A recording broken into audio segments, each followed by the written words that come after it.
This is Gregatron. Alright, you want to hear something funny real quick? So I was like, man, I've been doing Venom stories all morning. I said, I'm going to do the Planet of Symbiotes review. So I was looking through my stuff, and it turns out I let my buddy borrow that one. That's a really thick book. It's called Venom. Is it Venom Unleashed?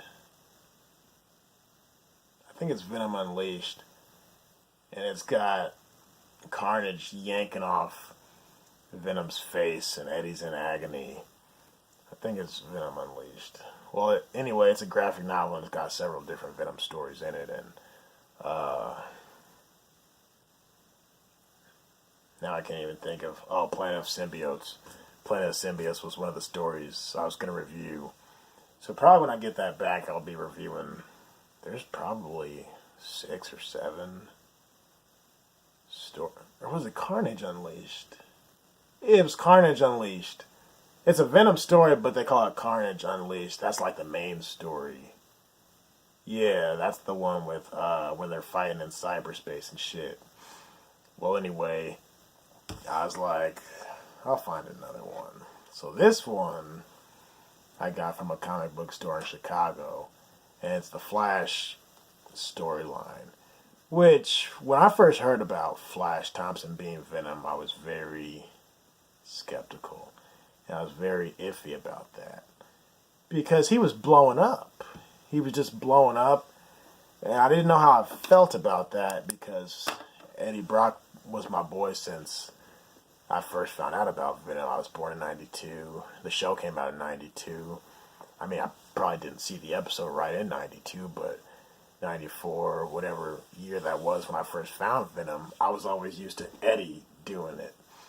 So everybody was running around, oh, this is the coolest thing ever.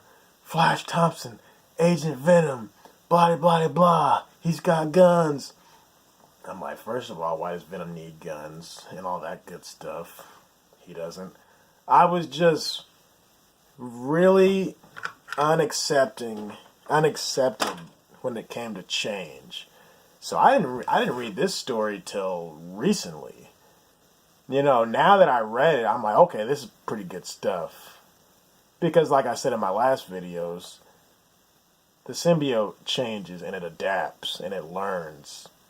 You know, if it was on Eddie for 20 or 30 years, then we wouldn't get that much change. Whereas when it goes to somebody else, and if it ever returns to Eddie, then the symbiote is adapted. Well, anyway, I'll tell you what's going on. Agent Venom is Flash Thompson, like I said earlier, and he was in a war in the military. He got his legs blown off, knee down, so he's in a wheelchair, and the government has him in this program where he can still be in the field. So basically, they have the symbiote. The government has it because Eddie no longer has it. And he uses the symbiote to go out and do missions. The only thing is, they know what the symbiote can do. They know its strengths and its weaknesses. And the bad thing is, you can get addicted to it. You can get hooked on it like drugs. That's why there's a safe hold.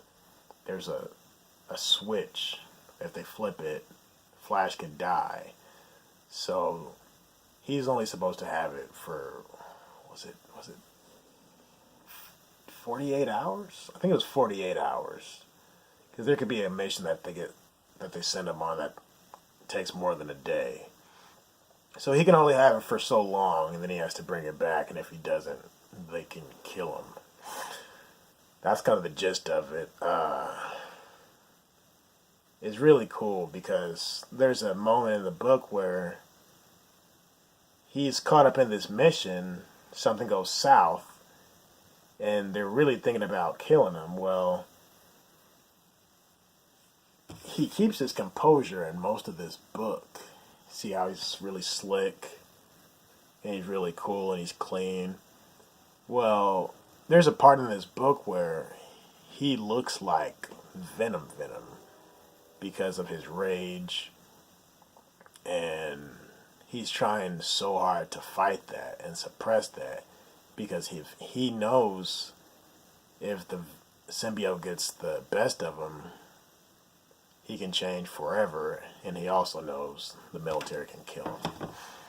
So he's almost got more conflict going on, because when Eddie had it, Eddie didn't give a fuck, because he just figured he would always have it, and he wouldn't have to worry about transforming back to regular, unless if something came up, like, you know, like in the animated series, he was trying to depart from it when, because he fell in love with the doctor, and she didn't want to be with a monster. Stuff like that. Whereas this guy has to worry about A, not having legs, B, getting his head blown up, and C, transforming for good. So it's different. It's different in a good way. They show his struggle. They show his struggle with his father. Let me flip through some pages real quick for you guys. You see, that's how he looks when he's getting ready to become full-fledged Venom. That's a good story, though. Oh, there's Craven again. Craven's a good villain. I was talking about him in my earlier video. Craven's gone up against 2 different Venoms, and he's putting in work on both of them. I really like this story. Like I said, I was iffy about it at first, because it's a new Venom and it's not my boy Eddie. But it was cool, you know. It was real cool. And you learn some stuff. You learn about other characters. It's not just a Venom story. You learn about Flash Thompson. Because when I was a kid, I just knew Flash Thompson was the guy that kind of bullied Peter Parker and stuff.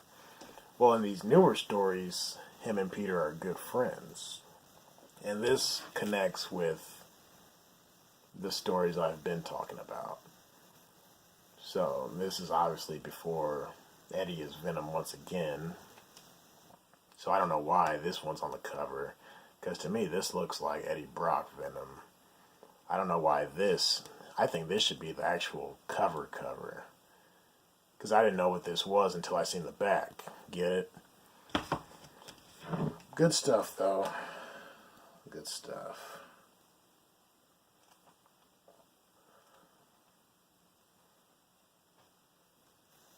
Yeah. He figures out a way to kind of outsmart the military to where they won't kill him. Just good stuff there. Good stuff. Basically, every Venom has its own trials and tribulations, but to see how each one faces these trials is really cool to see. So, is this my favorite one? No. But is it my least favorite? Hell no. This is actually a really good story. Because without this, we couldn't have Venom Incorporated. That's the one I just reviewed last. So, I would give this 8.2. 8.2. Just good. I mean, none of these stories I hate. None of them I hate. Except for the Gwenpool Venom, which is a 5-part series. There's the Edge of Venom verse. She's just one of them. So that one I really didn't care. But these are all really good stories. All of these stories I'm reviewing, I genuinely want you guys to read these. Alright, later.